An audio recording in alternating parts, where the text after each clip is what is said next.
रुपए, dollar, euro, pound जैसी करेंसियों से तो आप वाकिफ हैं, लेकिन अब एक नई मुद्रा परवान चढ़ रही है, बिटकॉइन। कहने को तो बिटकॉइन एक आभासी करेंसी यानी कि वर्चुअल करेंसी है, लेकिन इसकी कीमत पिछले करीब 8 साल में 4.5 लाख गुना बढ़ी है। आभासी मुद्रा बिटकॉइन का कारोबार तेजी से बढ़ रहा है, लेकिन भारत सरकार इस वर्चुअल करेंसी को लेकर अब तक कोई राय नहीं बना पाई है।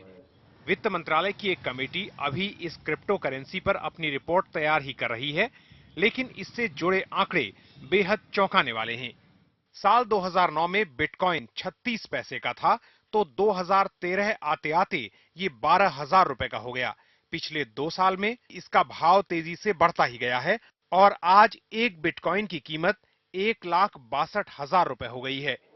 क्योंकि बिटकॉइन पर कोई सरकारी नियंत्रण नहीं है और सरकार कोई गारंटी नहीं देती, इसलिए इस पर सवाल उठ रहे हैं और सुप्रीम कोर्ट में इस बारे में एक याचिका दायर की गई, जिसके बाद कोर्ट ने रिजर्व बैंक से इस बारे में 4 हफ्ते में फैसला करने को कहा है। सरकार की बनाई एक कमेटी की रिपोर्ट भी इसी महीने बिटकॉइन पर आ सकती है। एक अनुमान के मुताबिक आज करीब 2.5 करोड़ बिटकॉइन सर्कुलेशन में है।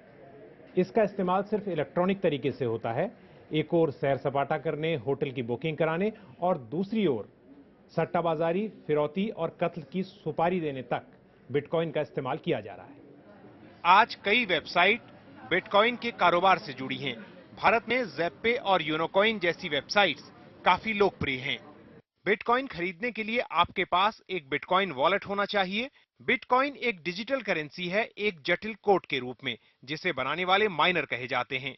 बिटकॉइन का कारोबार एक ब्लॉकचेन के जरिए होता है, जो बिटकॉइन वॉलेटधारियों का नेटवर्क है। पहली ब्लॉकचेन जापान के सातोशी नाकामोतो ने बनाई थी। कुछ लोग कहते हैं कि सातोशी एक सॉफ्टवेयर एक्सपर्ट है, तो कुछ लोगों को ये शक है कि सातोशी सॉफ्टवेयर के महारथियों का एक ग्रुप है जो दुनिया भर के कई देशों में फैला है। सवाल यह है कि बिटकॉइन भविष्य की करेंसी है या एक ऐसा गुब्बारा जिसे लगातार फुलाया जा रहा है और वो कभी भी फट सकता है। और बहस का विषय इस वक्त ये भी है कि जब सरकार खुद इसकी जिम्मेदारी नहीं लेती तो ये आभासी मुद्रा बाजार में धड़ल्ले से कैसे चल रही है। दिल्ली से हृदय जोशी, एनडीटीवी इंडिया के लिए।